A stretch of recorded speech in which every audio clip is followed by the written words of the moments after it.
Co-main event, Kamaru Usman coming in at plus 220 against Khamzat Chimaev, sitting at minus 280. Over under 2.5 rounds, plus 125 for the over, minus 155 for the under. The return of Khamzat Chimaev. It's been over a year. And the last time we saw him was against Kevin Holland, and he just completely decimated him. Hit him with the fake glove touch, shoot the takedown, and from there it was just a scramble fest. Ultimately found the submission. Kamaru Usman lost the title fight against Leon Edwards back in March. 36 years of age for him. That's obviously a concern. The health is a concern. 3-2 in his last 5, both losses coming to Leon Edwards. Taking the fight on short notice, as everyone knows. But this is going to be a controversial one as well, because you look like the last fight we just broke down. You're like, Volkanovski at plus 200. It looks amazing. Usman at plus 200 also looks amazing. But then he's going to get up against Chimaev. He's off 2 losses. He's 36. He's got the health issues. So I could somewhat see why Khamzat is this big of a favorite. But even then, it's like a little bit tempting to take Usman, because if this fight is standing, Usman has shown over the years his striking is pretty dang good. And Khamzat obviously going to be looking to take the fight to the ground. If he can't do that, it might start to look like a little bit more of an even fight. What are you looking for in this one? Yeah, first of all, another fight that I wish we could get both guys at a full camp. You know, both these guys fighting at 185 for the first time in the UFC is interesting. I would say Khamzat, his build, he's longer. He just seems like, I know Kamaru's jacked and stuff, but he's more of a he's not as long as Khamzat. I just feel like Khamzat is going to look a lot bigger at 185 than Usman is. I know they're the same height, but I just have a feeling Khamzat probably could be a little bit stronger here too. Younger. Kamaru Usman, a lot of wear and tear on the knees especially. And then you mix in 10 days notice with that. It's like, did you really have – is 10 days enough to prepare for Khamzat? Because I don't really think Khamzat was on Usman's radar, being the fact that, you know, Khamzat basically was forced to go up to 185. I don't think Usman really thought Khamzat would drop down to 170 and they would fight anytime soon. But, you know, now it's here. They're fighting each other. I was telling you before this, like, this is the first time that Kamaru Usman is going to have to fight this style of a fight. Like, normally he's the one pressing forward, looking for the takedowns, the control time.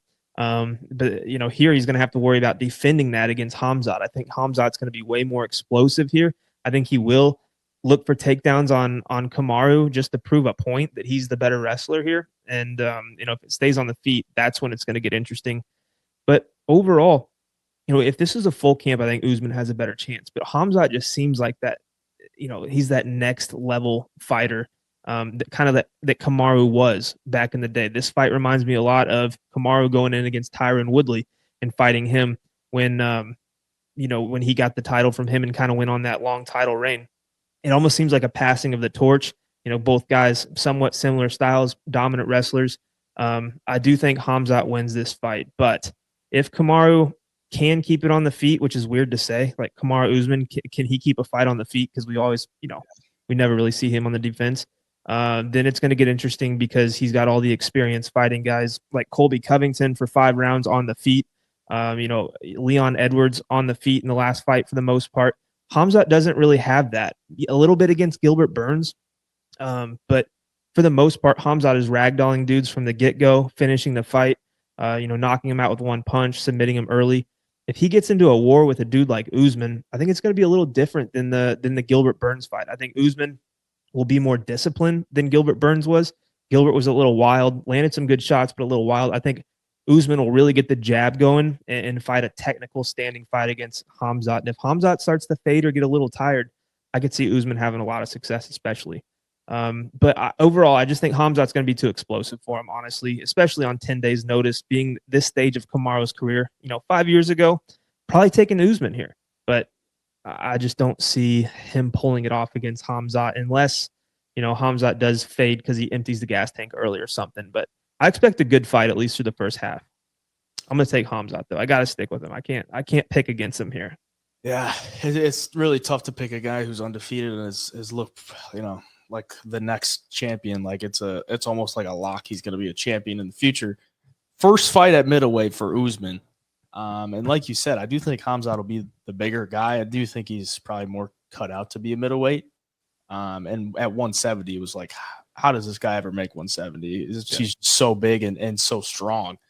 And I kind of, for his first or like his move up to middleweight, for him to get an actual welterweight is probably like a good thing.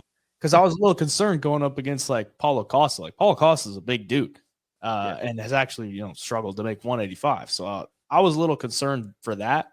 I think this is a little bit better for him as far as the size goes, and Usman's age. And you look at he's got that crazy 90%, 97% takedown defense.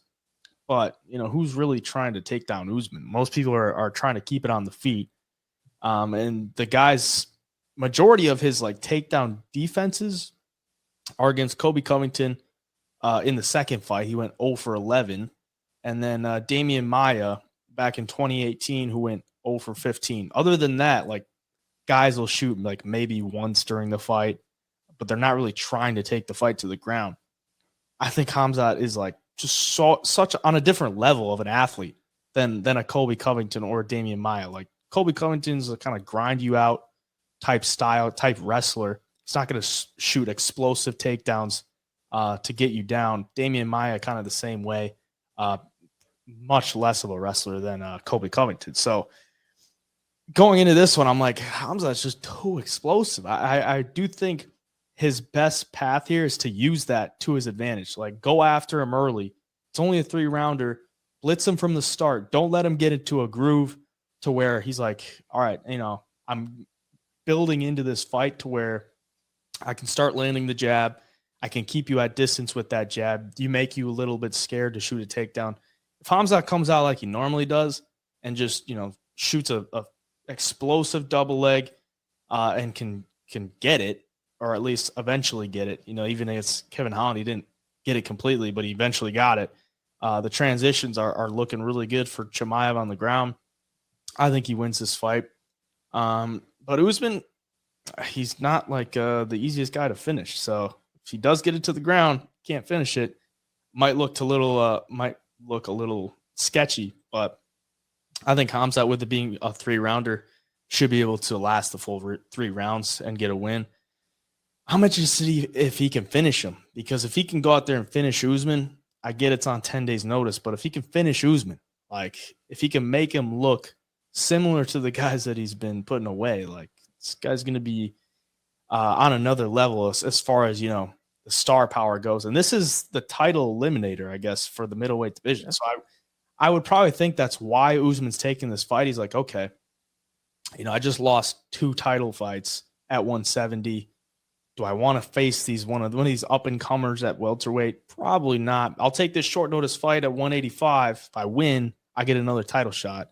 That's probably somewhat of a smart move for Kamaru. So, yeah, Chimaev's going to be the pick. Don't think Kamaru gets this one done.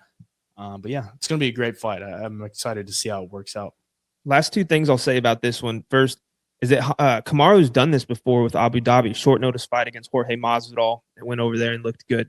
And then, as far as where these guys are in their career and how good they are, like I think we know what we're getting with Kamaru Usman. We've seen him however many times in the UFC. Like we know exactly what we're getting, what skill level, everything. But Khamzat's younger, hasn't been doing it in the UFC that long, and hasn't fought as often. Like Khamzat's the type of guy that's probably continuously improving on different aspects of his game, like striking and all of that. So that's a scary thought too, that if he keeps improving at a high rate, I think Kamaru could be screwed and other opponents in the future too. So a lot of interesting stuff around this one.